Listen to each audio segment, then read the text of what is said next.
video, not a banger. Let me tell you something, bro. Y'all gotta start letting me direct this shit. Drake's latest release, Nokia, was met with unexpected and stinging criticism, not from a fellow artist, but from a figure even more influential in today's digital space, Cenat. Known for his immense streaming audience and previous support of Drake's music, Kai surprised fans by openly criticizing the new music video during a live broadcast. Music video, not a banger. Let me tell you something, bro. Y'all gotta start letting me direct this shit. Everybody clear your mind. Look, Drake, I'm telling you right now, bro. Nokia, I ain't gonna lie. As a nigga that's gonna be honest, Nokia, that was a sold music video. Game. Okay, symbolism. But I don't think that's a song where you gotta do symbolism. This is me being honest, chat. I'm gonna be honest, bro. Previously celebrated for reacting positively to Drake's drops, Kai's reversal caught the internet by storm. The critique wasn't subtle or speculative. It was immediate, blunt, and delivered in real time to thousands of viewers.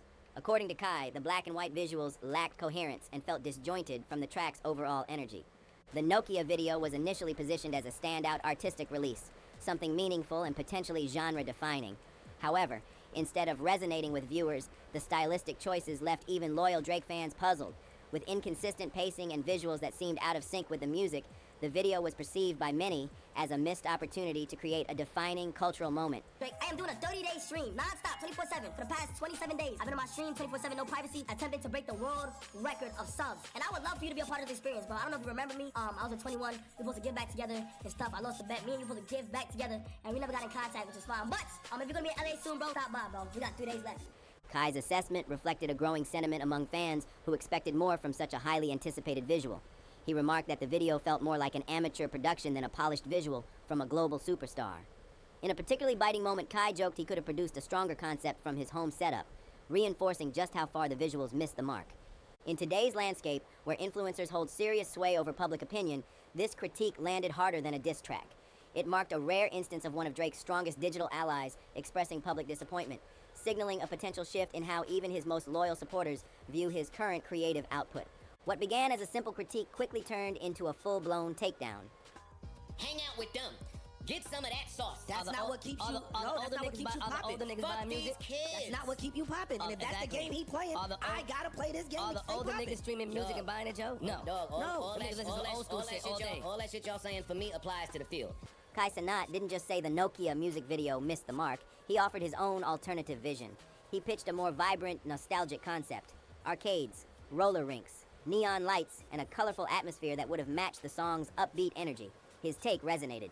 In fact, it made so much sense that fans immediately rallied behind it, questioning why a global artist like Drake hadn't taken a similar creative route. Just think, I miss the Drake that was rapping for the rappers. I miss the Drake that when he dropped, the rappers hit him. Not these little fucking kids. I don't give a fuck about you and Cenat. That's gonna sound like hate. It is. It's not hate. It is. It's not hate. Go find some niggas your fucking age. Once Kai voiced his opinion live, the internet exploded.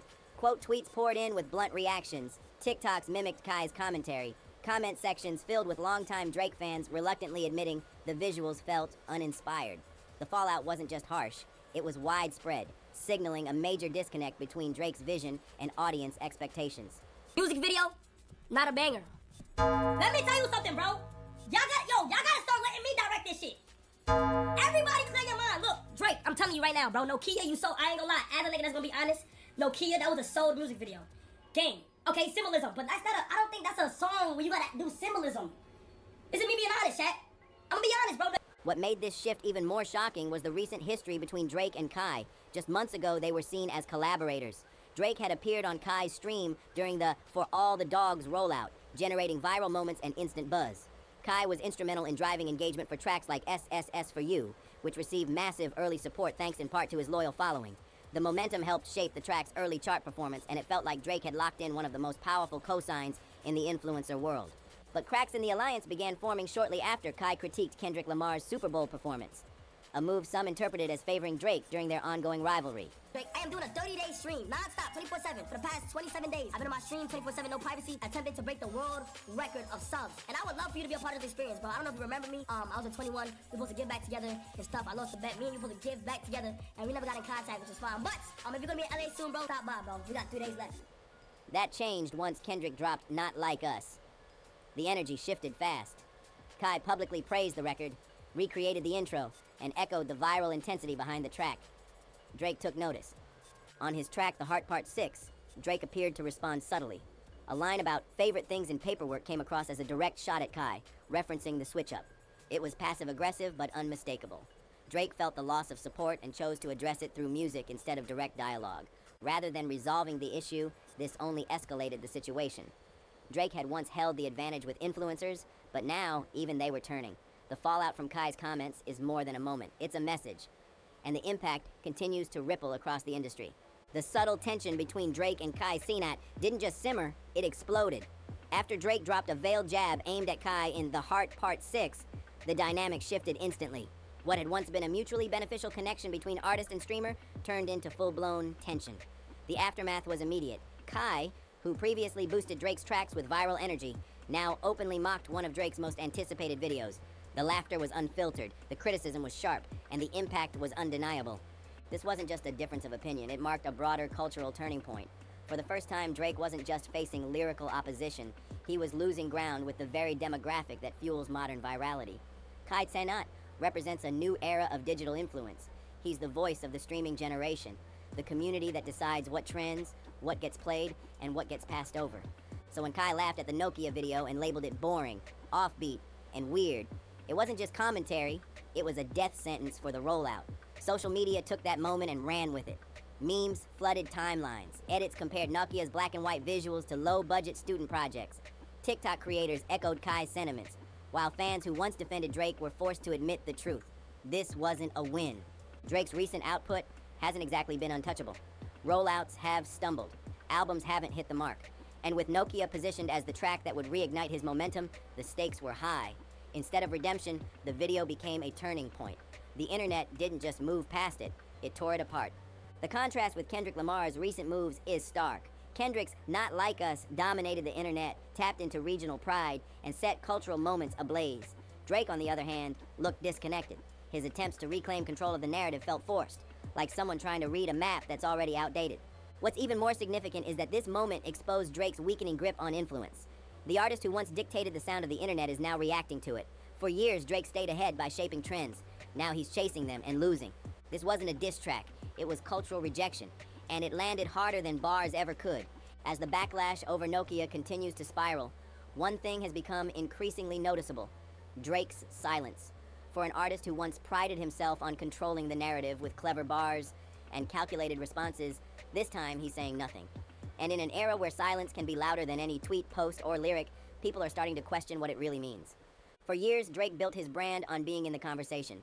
Whether through a surprise release, a viral lyric, or a perfectly timed appearance, he knew how to keep the spotlight on him. But now, with Kai Cenat's live critique echoing through every social platform and fans slowly turning the page, Drake's lack of a response is only adding fuel to the fire. This silence isn't being read as strategic, it's being read as uncertainty. Fans are wondering if Drake has finally lost the script, if this moment with Nokia and the shifting tide in pop culture caught him off guard in a way he wasn't prepared for. Because when even the influencers who once hyped your every move start turning away, the foundation starts to crack. And while Kendrick Lamar is building momentum and inspiring the next generation of artists with lyrical precision and cultural presence, Drake's brand is suddenly feeling unsure. Not because he lacks talent or reach, but because the conversation is no longer about him being the leader. It's about whether he's keeping up at all. The fact that Kai's comments could cause this kind of ripple speaks volumes. It wasn't a diss from a rap rival. It wasn't a media smear campaign. It was a live stream, a few honest reactions. And now it's a trending topic, a viral shift, and a potential reset in how Drake is viewed by the culture that once lifted him to legendary status. This isn't the end of Drake's story, but it's one of the first times fans and critics alike are questioning what comes next and whether he still has the hunger to evolve.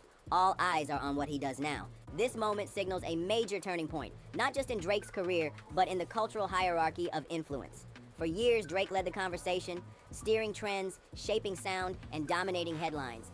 But that control is slipping, and the catalyst is unexpected. A live stream, a reaction, a viral comment from Kai Cenat. What makes this moment so critical is that it's not about a diss track or a bar.